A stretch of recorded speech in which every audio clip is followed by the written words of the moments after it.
Assalamualaikum warahmatullahi wabarakatuh, saudaraku seiman. Hal yang membedakan antara Hari Raya Idul Fitri dan Idul Adha adalah terdapatnya penyembelihan hewan. Namun demikian, tidak semua dapat dijadikan sebagai kurban, namun hewan tertentu yang juga menarik untuk dapat melaksanakan anjuran ini juga dapat dilakukan dengan banyak orang alias patungan.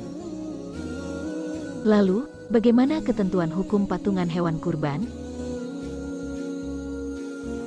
Idul Adha identik dengan kurban, sekaligus menjadi ajang berbagi sesama. Pada hari itu, semua muslim dimanapun merasakan nikmatnya makan daging kurban. Bagi orang kaya mungkin makan daging sesuatu yang lumrah, namun hal ini sangat istimewa bagi orang yang tidak mampu. Bahkan, bisa jadi mereka hanya sekali dalam setahun makan daging. Karena itu, sangat dianjurkan berkurban bagi orang mampu. Ibnu Rushd dalam Bidayatul Mujtahid menyebutkan, ulama berbeda pendapat mengenai hukum berkurban. Ulama mazhab Syafi'i dan Maliki menghukuminya sunnah muakkadah, sementara mazhab Hanafi mewajibkan kurban bagi orang mampu serta menetap dan tidak wajib bagi musafir. Kendati berbeda pendapat, yang terpenting mayoritas ulama sangat menganjurkan berkurban, sebab di samping pelakunya mendapatkan pahala, kurban juga memiliki implikasi sosial.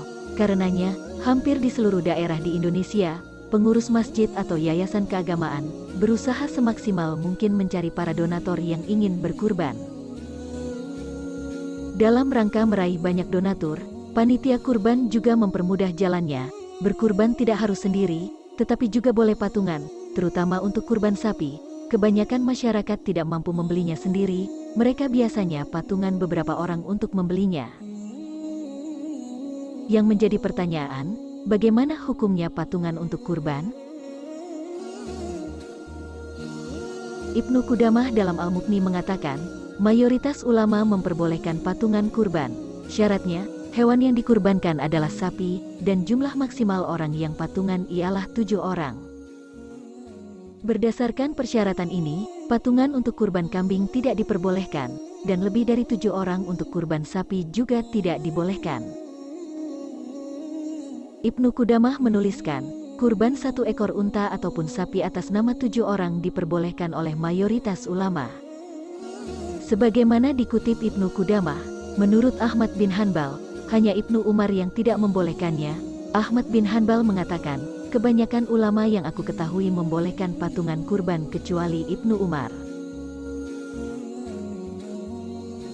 Pendapat Ibnu Qudamah tersebut tidak jauh berbeda dengan An-Nawawi. Dalam pandangannya, patungan kurban sapi atau unta sebanyak 7 orang dibolehkan, baik yang patungan itu bagian dari keluarganya maupun orang lain. An-Nawawi dalam Al-Majmu mengatakan, dibolehkan patungan sebanyak 7 orang untuk kurban unta atau sapi, baik keseluruhannya bagian dari keluarga maupun orang lain. Kebolehan patungan kurban ini memiliki landasan kuat dalam hadis Nabi, sebagaimana yang tercatat dalam Al-Mustadrak karya Al-Hakim. Ibnu Abbas mengisahkan, kami pernah berpergian bersama Rasulullah, kebetulan di tengah perjalanan, Hari Raya Idul Adha atau Yaumun Nahar datang. Akhirnya, kami patungan membeli sapi sebanyak 7 orang untuk dikurbankan. Hadis riwayat Al-Hakim. Jabir bin Abdullah juga pernah mengisahkan, kami pernah ikut haji tamatu atau mendahulukan umroh daripada haji bersama Rasulullah, lalu kami menyembelih sapi dari hasil patungan sebanyak 7 orang. Hadis riwayat Muslim.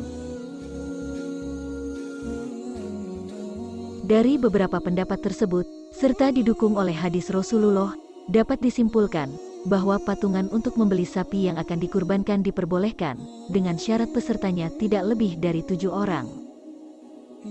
Hal ini dikhususkan untuk sapi dan unta saja, sementara kambing ataupun domba hanya boleh untuk 1 orang, tidak boleh patungan bila niatnya untuk kurban.